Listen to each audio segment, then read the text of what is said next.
It's pretty. It's pretty sober. Hey, y'all. Hey.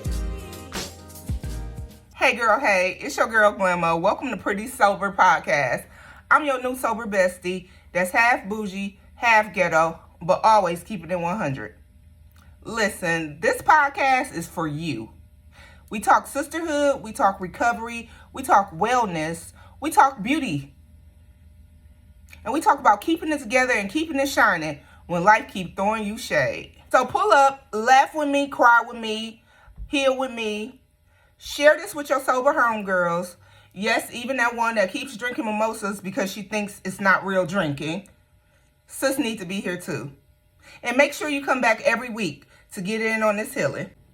All right, y'all. We're going to go ahead and jump to episode 1. We're going to call this one, Sis, Recovery is Cute Too. And this one is personal, y'all. I'm going to share my personal story with y'all about how we got here, how Pretty Sober was created, and what we going to do with it, all right? So, listen. When I was in my mess, I thought recovery was about to be so lame. It took me so long to admit that I was an alcoholic and to also begin my recovery journey because I literally thought that life was about to be so lame. Like I thought like it's over for me. Cooked, chopped cheese. I just did not want to lose out on having fun and what I thought was fun, or I didn't want to lose out on like the new experiences I was having because I was finally an empty nester. So I felt like I had so much time to like kind of go out and do whatever I wanted to do. And I just thought, I just did not want to just be lame. I didn't want to lose my sparkle or my shine. But actually, what I realized in recovery was that I got more sparkle and more shine. Like, can you imagine that? I was already like shiny and shit, but then once I stopped drinking, the glow up was real. Like that glow up was real.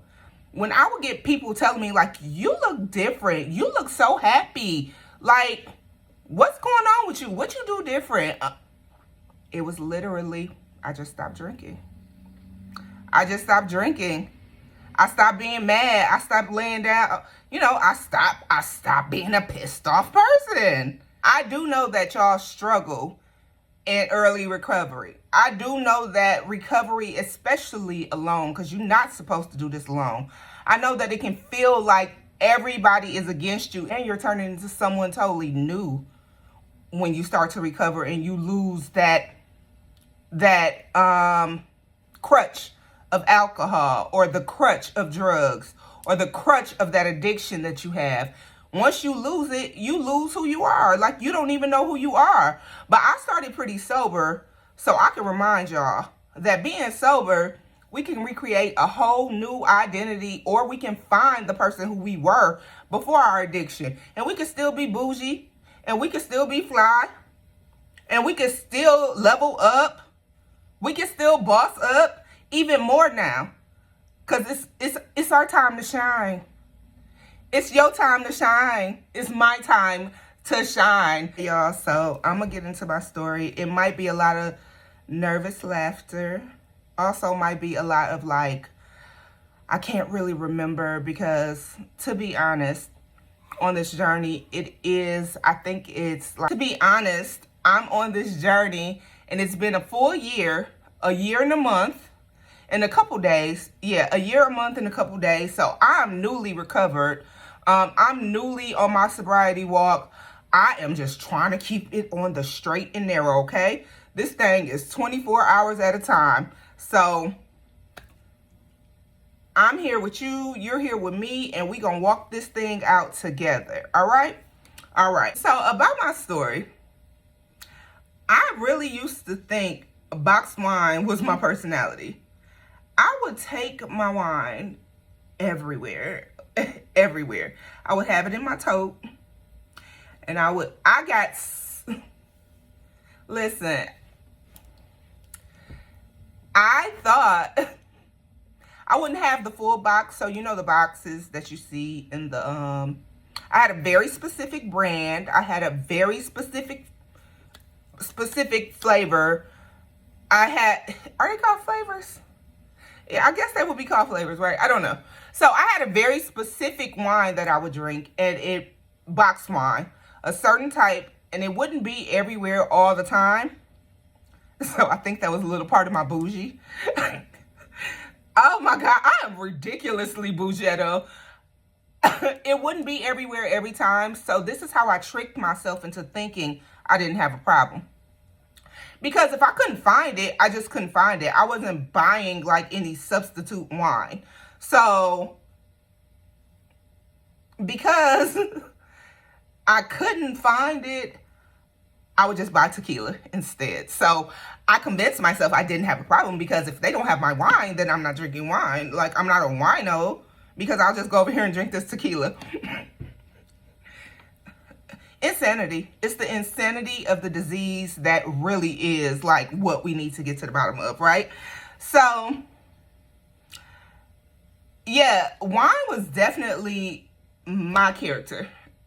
And it was a character that I would have to unlock. I felt like I needed to unlock every time I walked out the door.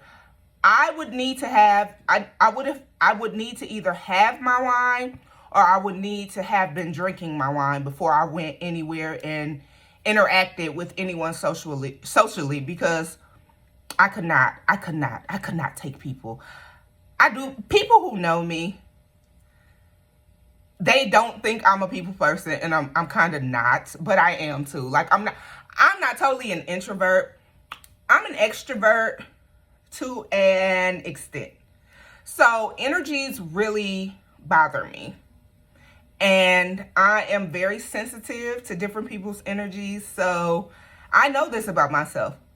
So I will stay in the house because I don't want nobody's energies irritating me. And I don't want to have to be that girl. Like, I don't want to have to be that girl when we're out and be like, I don't mess with this person. And I could be that girl sometimes. So sometimes I would just drink wine because I wanted to be social and I wanted to be amongst the people. But in order to tolerate people, I would need to drink often. So I don't know. It's kind of hard to explain, but not really. I know y'all feel me. So I know y'all understand. So I would always have a cup. And I would always have my box wine. So I would put the box in my truck and take the bag out, put the bag in my purse. And my purse is always big. So I would put the bag in my purse. And then I would just be the lit one that showed up to the party with the bag of wine. And now everybody's lit. And it's fun. Like, we're all having fun, guys, aren't we? Until I start to spiral. Now, I don't know about nobody else that I was offering the libations to. But once I started to spiral, it was over. Like, there was no stopping for me. So typically when I was out, I was always fun. Like, there has never been a time I've been out and like embarrassed anybody or embarrassed. I was going to say myself, but I think that's a lie. I'm not a violent drunk. I am like, because I'm not a drunk no more. I could get mean. I could be mean, say things like, I'm already kind of direct and already like, I'm just going to say it. I'm not going to try to hurt your feelings. But also, once I would start drinking, that filter was off. Whatever I had already been thinking or how I felt about you is probably going to come out while I'm drinking, because my empathy just wasn't there when I would be drinking. Like, I was so emotionally bankrupt while drinking that I didn't know, like, right from wrong, I guess. I wouldn't call it, I didn't know right from wrong. I just didn't have a meter to even care. Like, my fuck-its came. Every time I would drink, the fuck-its came with it. So the fuck-its are like, let's do it, fuck it. Like, might as well do it. Like, or you got an attitude, fuck it, I don't care. Like, my I don't cares, my fuck-its always came when I would drink. And I really do believe that a part of me always had emotional problems. For sure, I know a part of me always had emotional problems since I was a child, actually. And so that gets into like where this disease comes from. And we won't delve into that on episode 1, because guess what? We keeping it cute in recovery this time. But we gonna go there soon. As a child, I would cry a lot. I was a big crybaby. I was a crybaby for a very long time. I was the youngest child. I was spoiled. I was rarely told no for things. So when I was told no, it was like a shock to my system, I think. And my parents, I assume, had their own things going on. So for me, in my head, one day this switch went off, and then I wasn't the cute baby anymore. I wasn't the cute youngest one anymore. I was the annoying, pudgy daughter who talked too much, who was always in the way, who was pretty much annoying. Like, my sisters and my parents let me know all the time, like, you get on my nerves, you talk too much, like, be quiet, we don't want to hear you. So, like, and I did talk a lot, because guess what? I'm still talking, still yapping, and will, and do. But, so I had emotional problems as a kid, and I would cry a lot. I would cry from rejection. I would cry, when I was frustrated, if I couldn't get my way, if I didn't get something. And then I started to emotionally eat as a child. As I got older, because I was told I cried too much, and I'm always crying, and that crying turned into anger. So then I became a very angry teenager. I was an angry teenager and an angrier adult. Very angry adult. Like, so angry, it landed me in anger management. So can y'all imagine me being that angry? I'm so sweet. Like, so sweet. Why would I have that much anger inside me? Because I was emotional. And it's okay. And at this point in my sobriety, I realized, like, emotions are okay. And I'm doing all the work. I'm going to therapy. I'm getting the things done now. And I know how to regulate my emotions as an adult and as a woman that's healing in her journey. Before, I had none of this information. And my 2 outlets were either cry or cuss your ass out. And I prefer to cuss your ass out, because when I cry, you think I'm weak and you trying me. Now you trying me. And I don't like to be tried, okay? So that's where we were with that. I was extremely emotional, and that's why I was always drinking. A lot of rejection, a lot of grief. I didn't know how to handle a lot of things because I just wasn't equipped with the tools. And starting this sober journey, like, I've started to collect some tools, and I started to understand things.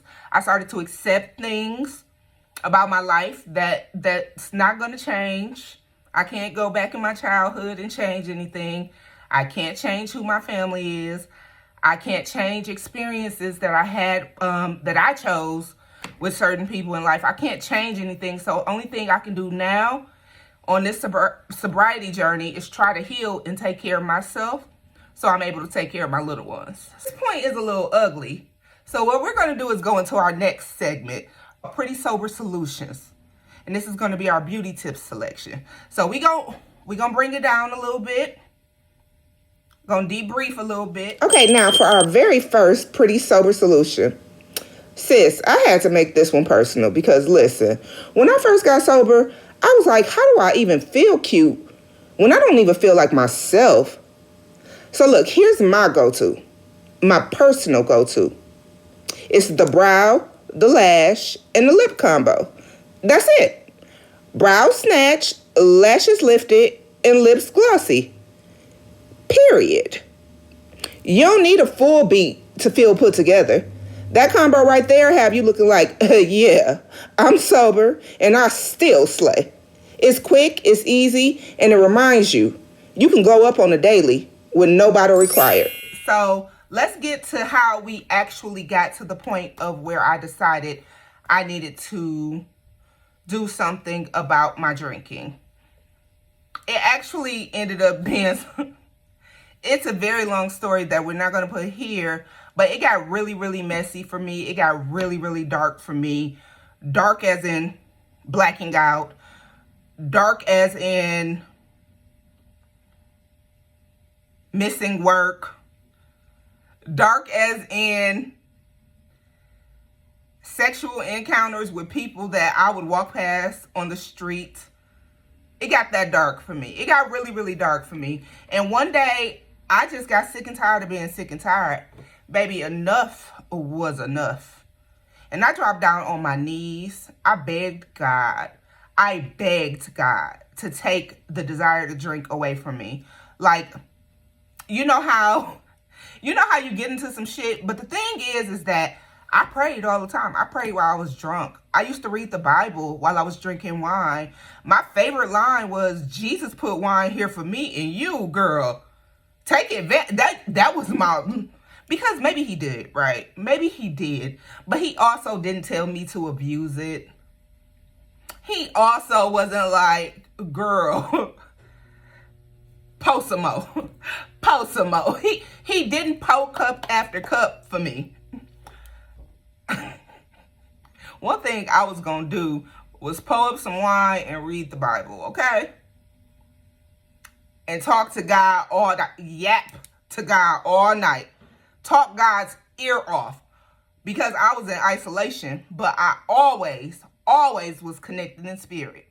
And that ain't no cap. I was always connected in spirit. Even when I was isolating, I would go get my Bible and I would just read. And then I would go get my prayer journal and I would just write. And it was just a really dark time. And I knew it was a dark time for me. It was a dark time. And after I begged God to get me out of this jam, like get me out of this, take this desire away from me, get me right. Because, you know, we'll do that too. Like, we'll be like super messed up or in a vulnerable position. And the first thing we want to do is call Jesus or call God. And then God ain't listening. And then we get mad because, God, why you didn't do what I asked you? Well, one, because don't just call me when you need something. All right. Okay. Did you talk to me the other day? Did you talk to me the other day when I blessed you? No, you didn't. You ain't even say thank you. But you gonna call me because you need something, because you in the jam? No, it don't work like that. God, my higher power, my HP. I don't even like saying HP. I got an ex named HP. Well, I just used that very loosely. It was not an ex. It was a sneaky link named HP. But anyway, I hope you never watch this, HP. This ain't about you at all. But I had my God, our relationship is very reciprocal. Like, one thing I'm gonna do is be grateful, be thankful, spread your word. And one thing he gonna do is continue to protect me and bless me in everything that I do. And when I tell you, at this point in my sobriety journey, I can realize that I may not have everything that I want, but I have everything that I need. Because me and God locked in like that at this point. I begged this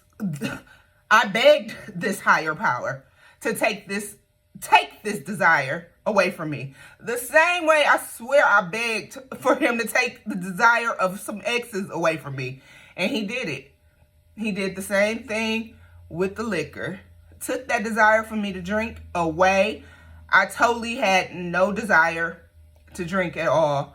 After I prayed that prayer and went through that time, it was for about a week span that I was trying to figure out if I really wanted to do this and to see how committed I was to doing it. And I knew I was really committed to doing it when I went to the little Googles on my phone and looked for an AA meeting. And I was like, you got to do something to at least stay sober. I knew I've had spans and stretches where I would not drink. When I would be working out or when I would be on my health stuff or whatever, I would stop drinking. I wouldn't have a problem not drinking. It was always the doubling back and coming back. And once I came back off of my my fast or whatever it was from drinking, I hit the ground running when I would come back. So it was never a problem of me not drinking. It was just always a problem of me staying sober. And it was really, really hard in the beginning. But once I'm determined to do something, I do it. And that's one thing that I guess if we could say admire about myself. Yeah, I do admire myself. Myself. I do have a podcast called Pretty Sober. So I do admire that about me. I am very ambitious and I am very determined. And once I make a decision that I'm going to do it, I'm going to do it. Now, it works the other way, too. Because once I make a decision, I'm done with it. I'm done with it. And that's just how I work. And I'm 10 toes down in whatever I decide. So if I tell you today, yeah, I'm with it. I'm with it today. I am with it. But then tomorrow, I might say, yeah, I don't want to do this no more. I'm done with that. And I'm done. And I have that right because it's my life and I can do what I want to do. But I'm not that, like, let's just breeze past that because I really am like that. And if you have a problem with it, I do apologize. I don't try to be wishy-washy. I don't make rash decisions like that either. But once I decide I'm done with something, I really do be done with it and it be over. But I'm not done with this. Like, this is something that I promised also once God took that desire away from me. I promised that I was committing to. Because, truth be told, me and commitments ain't never done well. Like, I wasn't a very committed person. And through therapy, through this journey, I'm starting to appreciate being committed to something. Because my thing will always be, I would do it, I would jump into it, it would be fun for a while, and then I don't want to do it no more, and I won't do it no more. Until I decide I might want to do it again. But I just was never like a real committed person. I will always attract people who weren't committed people either. But also in this journey of mine, I realized that was a me thing. I'm attracting these people because I'm not a committed person. And I can admit that. Like the thing would be, and I wouldn't even be upset with these people who wasn't committed. Like people on my outside would probably be more upset than I would be about my situations because it would just kind of be like, I expect that of these people. Like, I expect that of these people that I'm choosing. Now, my thing is, don't tell me you committed and you're not committed. Like, I'd rather you just not lie to me. So just be like, yeah, I'm doing whatever else I'm doing. And then I can decide how I want to move with that. Because more than likely, I'm not committed to this either. And I don't want to keep you long term either.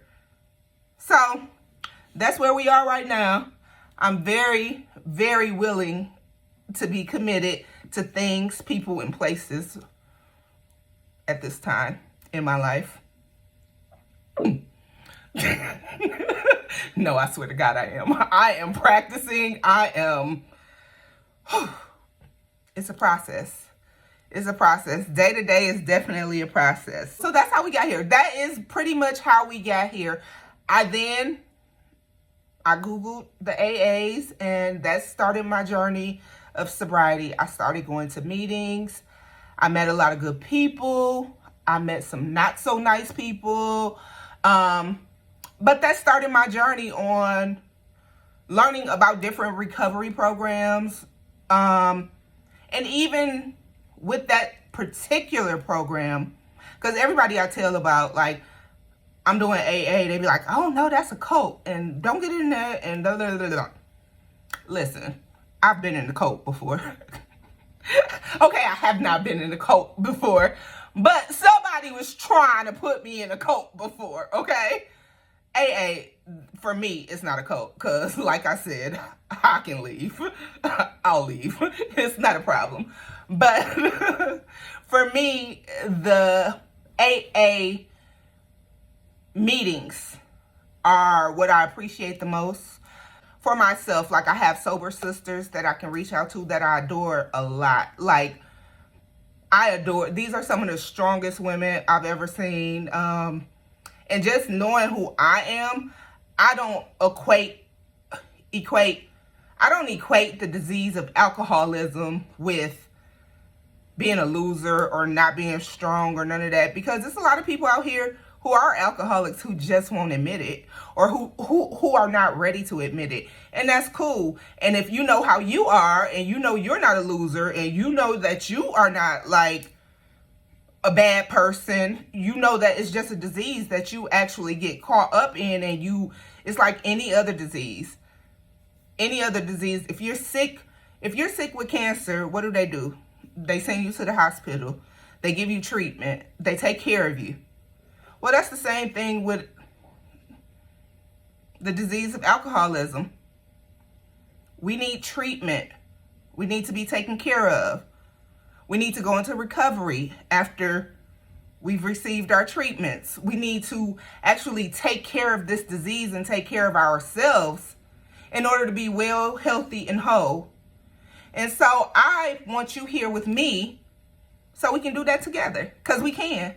And we can do it looking beautiful while we're doing it.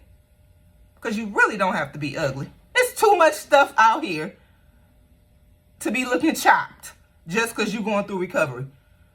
You don't have to. And I don't want you to. Okay? I know it's not all about beauty, and it's not about how you look and all of that other stuff. But for me, I'm a person that if I look good, I feel good. So when I walk out the door and I look like $1 million, I feel like $1 million. And if I tell myself that I am $1 million, I am $1 million. So say it with me, y'all. We're going to have an affirmation right now. This is our affirmation. I look like $1 million. I feel like $1 million, because I am worth $1 million. And say that as many times as you believe it, okay? Okay. All right, next we're going to go into our next segment. It's called Dropping Gems. All right, y'all. Now it's time for me to drop some gems. Whether you're newly sober or been on this path for a minute, you know about that burning desire to drink. Yeah, that burning desire to drink. Your body be screaming, your mind be negotiating, your old habits trying to pull you back, like that ex that just commented on your post on Instagram. I've been there. Trust me, the craving always goes away. Always. It feels like forever when it's happening, but I promise you it's just temporary, just like that ex. The key is in the distraction, though. Call a friend, call another sober sister, hell, call Jesus. But you need to talk about it. Talk about it in real time and play back that tape. Or you can be like our girl Jill Scott. Take a long walk. Listen to some music. Or listen to that one song that make you feel like a bad bitch. Strong and powerful. Or you can literally go in the bathroom and do that brow lash lip combo I just told y'all about. Take some selfies, post them online, and show your haters how good you look in your sobriety. Do whatever you gotta do, but just don't give in. Every time you ride out a craving, you teaching your body, I don't need that drink. I don't need that stuff to survive. And little by little, that fire loses your grip. Just like that ex. Now back to our regularly scheduled program. What we will always do when we come together and pretty sober is say a prayer, a closing prayer before we leave each other. And we're going to leave each other blessed, healed, and open to receive. So let's pray. God, thank you for this moment, for every listener who tuned in, and for every chance we got to start fresh.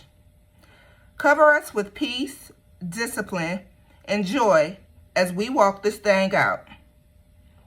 And remind us that even in the struggle, we are still chosen, still beautiful, and still growing. In your holy name, I pray. Amen. That's a wrap for episode 1. Okay? I hope you feel blessed. I hope you feel enlightened. I hope you feel encouraged. I hope you feel open and ready to receive the word and the love I have for each and every one of y'all. I thank y'all for taking the time out to be with me. My heart is so full right now because I know my voice is landing on all y'all. And I hope y'all stayed to the end. I hope you all share this with your sober sisters or your sisters that's not sober. Share this with your mama. Share this with everybody. Everybody can get a little piece of something out of what I got. All right. I need y'all to follow me on all the socials though, y'all. So go on over to the Instagram. Follow me at I am Glamo. Over at the TikToks, I am Glamo. And over on the YouTube at I am Glamo. I am Glamo across all socials.